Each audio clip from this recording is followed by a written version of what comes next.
Salut à tous et bienvenue dans cette vidéo dans laquelle je vais vous montrer le capsule hôtel.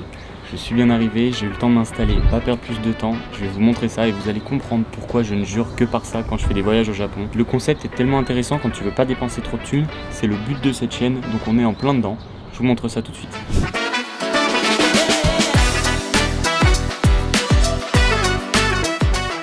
Mais d'abord, qu'est-ce qu'un capsule hôtel et pourquoi c'est devenu une option d'hébergement si populaire au Japon? Parce que oui, le capsule hôtel qu'on va voir dans cette vidéo, c'est pas les capsules hôtel what the fuck que vous avez l'habitude de voir, c'est le capsule hôtel le plus simple dans lequel vous irez sûrement si vous choisissez ce type d'hébergement. Vous le savez sûrement déjà, le capsule hôtel c'est entre guillemets typiquement japonais puisqu'on en trouve quasiment qu'au Japon, et donc c'est composé de petits pods ou petites box, capsules, ça dépend comment on les appelle, où chaque personne dispose d'un espace privatif pour dormir. Les capsules sont empilées les unes sur les autres, ce qui crée une configuration assez compacte et qui permet de gagner énormément de place, surtout dans des grandes villes comme Tokyo et Osaka. À l'intérieur de chaque capsule, on trouve généralement un micro-bureau, une prise, une lumière et parfois, si vous avez de la chance, une télé. Bon, moi là, vous allez voir, c'était 20 balles la nuit, il n'y avait pas de télé. Et bien évidemment, de quoi fermer la capsule. Dans les versions les moins chères, on est sur un rideau opaque, qui sera donc du coup aussi mon cas. Au Japon, les capsules hôtels sont devenus très populaires, notamment parce qu'ils permettent de se loger dans des endroits qui normalement seraient très chers dans des hôtels, mais du coup avec une option beaucoup moins chère. On est sur des prix quasiment divisés par 3 par rapport à une chambre d'hôtel. C'est normal, on n'a pas le même confort. Les personnes qui sont en voyage d'affaires ou alors tout simplement des voyageurs qui n'ont pas forcément envie de mettre beaucoup d'argent dans les hôtels, ça leur convient parfaitement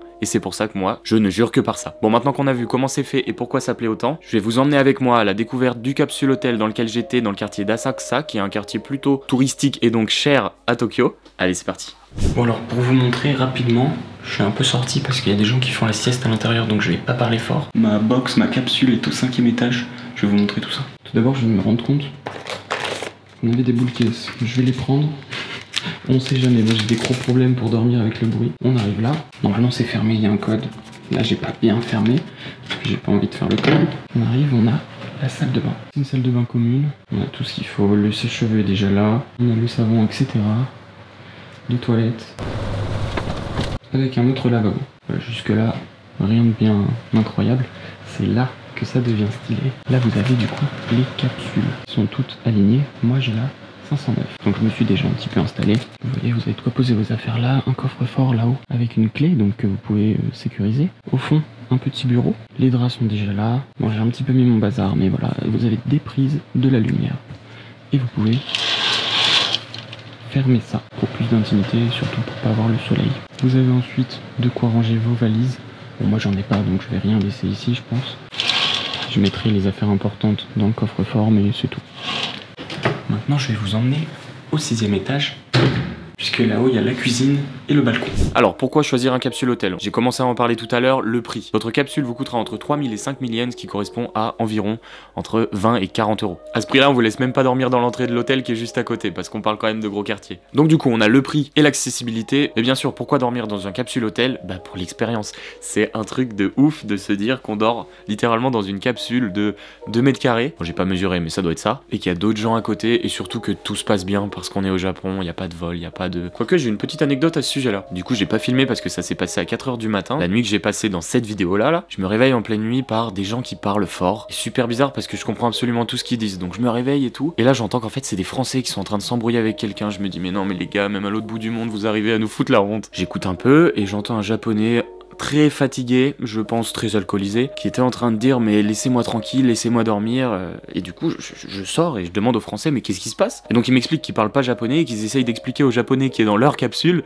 que bah il a dû se tromper, que le mec leur a sorti toutes leurs affaires de leur capsule, etc. et qu'il s'est couché dedans. Donc là je me dis oh là là, la galère. Et donc j'essaye de remettre mon cerveau en ligne et j'explique aux Japonais que ben il s'est trompé tout simplement, et de là on est venu toutes les excuses du monde de la part du Japonais qui est sorti et qui s'est aperçu que sa capsule c'était celle d'à côté et qui s'était peut-être emballée en se mettant dans celle des Français. Les Français me remercient, chacun retourne chez soi et il n'y avait plus de soucis. Du coup ça peut faire partie des entre guillemets mauvais côtés du capsule hôtel, c'est que malgré le fait qu'on soit en intimité, et ben s'il y a quelqu'un qui ronfle, s'il y a quelqu'un qui parle fort la nuit, tous ces bruits qui peuvent y avoir la nuit, et ben ça va forcément vous réveiller si vous avez le sommeil assez léger. Pour contrer ça, il y a des règles qui sont quand même assez strictes, on prend pas de douche douche la nuit, etc. etc. On essaye d'éviter vraiment le bruit, mais après ça reste pour moi des règles de vie commune, de civilité, normalement c'est logique. Bon ensuite vous imaginez bien qu'il faut gagner de la place, donc les matelas en fonction de combien vous payez évidemment, n'ont pas forcément les meilleurs matelas du monde, on n'a pas non plus énormément de place, hein, vous l'avez vu dans la vidéo c'était assez serré, après moi je suis une flippette, enfin je voyageais aussi avec mon ordi, ma caméra etc, donc j'ai voulu dormir avec ce matériel là,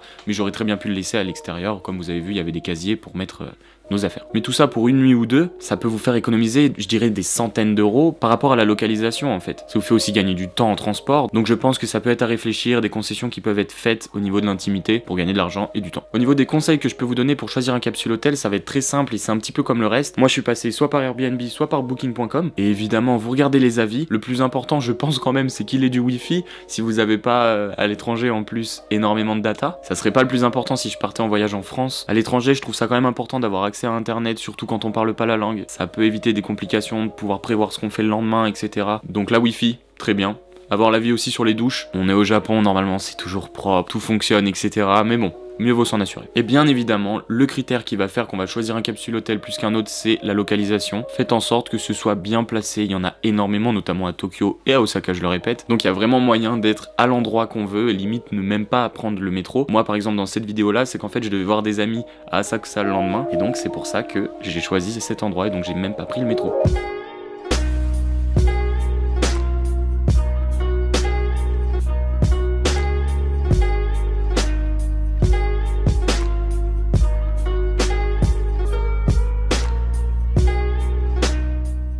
C'est génial, il n'y a personne, du coup j'en profite.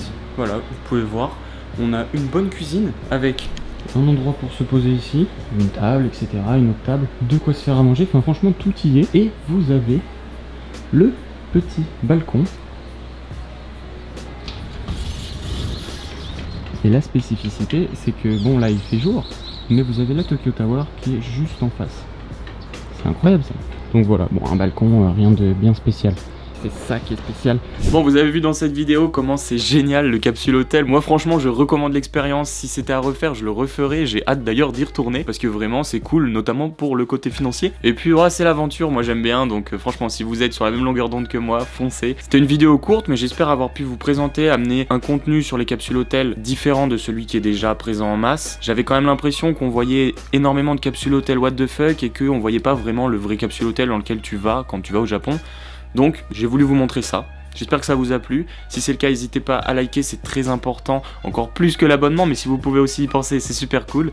Et puis moi il me reste plus qu'à vous dire à la prochaine, c'était Mathias, ciao.